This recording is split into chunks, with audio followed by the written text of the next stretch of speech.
tell us a little about you and what drew you to this particular project on West 2nd.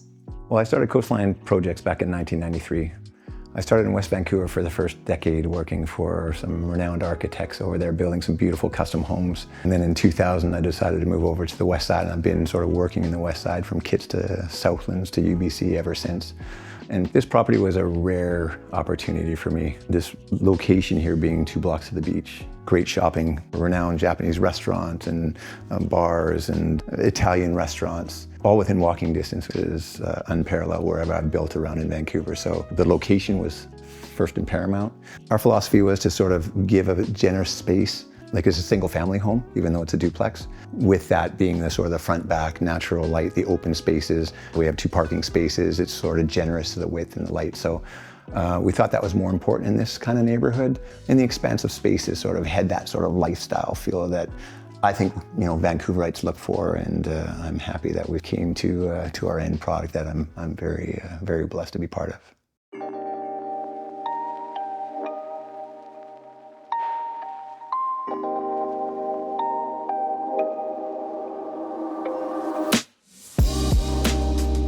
So the kitchen is certainly the centerpiece of this home. This beautiful quartzsite island, the bar fridge, coffee maker, refrigeration drawers. What was your thought process when you were designing this kitchen? As you know, the kitchen is really the heart of the home. So it's either entertaining, having kids down for homework, having morning coffees, just the space layout. We utilize the size underneath the stairs very well to sort of create a width of the kitchen. We really wanted it to be luxurious and also functional. So a lot of the features that we put in, like I said, there's this quartzsite marble. It actually has a leathered finish on it. It feels quite nice. It doesn't give you a lot of reflection because this home provides a lot of light from front to back. So it's a matte finish on it. So we think we sort of looking at quality materials all the way through from start to finish, from design to product. This brick veneer feature wall is a striking detail. Can you tell us a little bit more about it? I noticed that it runs from the living room all the way up to the 3rd floor family room. Yeah, it does. We actually wanted one element that ran right through the home from the main floor all the way to the top floor. So it creates, you know, a sense of depth, texture that drywall and paint can't achieve. We actually have 1/2 inch Donnacona, then 5/8 drywall, then 3/4 of an inch of brick. So that extra depth for sound transmission is reduced with more massing and more materials that we add to the wall. And like I say, it can be an art feature on its own, or you can add art to just highlight it and let it subdue in the background. So we're happy with it.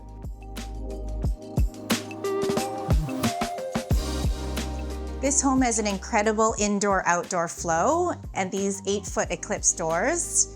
Tell us about the connection between inside and outside.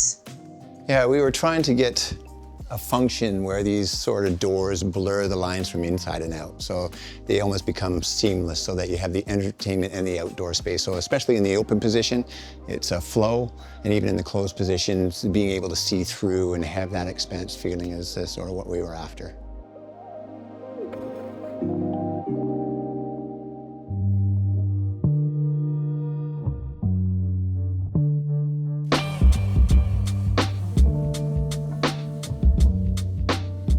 The primary suite feels like it's a completely different world from the rest of the home. It's dark, moody, the brick feature wall.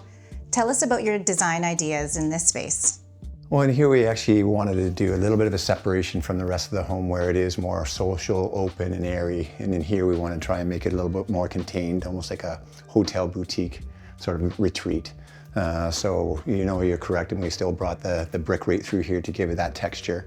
But then as sort of you walk through and around, we brought some darker tones into it to sort of give it that weight for all the closets and spaces. So it's sort of a pass-through. It's a little bit of a different style than we're used to, but with a full mirror that has sort of the drop-down drapes for privacy. I sort of think we've accomplished sort of a smaller boutique feel, yet maximizing storage as best as we could. And the outlook here is beautiful. There's a beautiful laburnum tree here.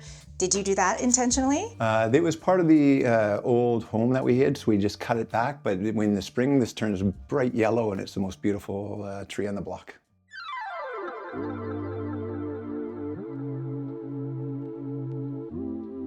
This top floor is a real standout. This spacious family room, the rooftop deck with mountain views and peekaboo water. Tell us more about what this space offers to someone. Well, we try to design this with flex space. So it could be an extra bedroom. It's right now set up in terms of a TV room, an office, or we have had people, and when we say they want to have a workout gym up here with the views and the airflow, because we have sort of competing sort of, north-south views and having light come through the skylight. I think it's a multifunctional room depending on sort of who the purchaser is. So we're really happy with, having a bar area, sitting area, which leads out onto the deck. It's a nice accomplishment. And this space is amazing. It's huge. It has water and gas connection. This is a real entertainment area. It's big enough that you can have multiple people out here for sure. So we actually have gas that can come down under the porcelain pavers, so we can actually locate in the future wherever the fire pit wants to go. It will sort of enhance the in and out area when the fire is on.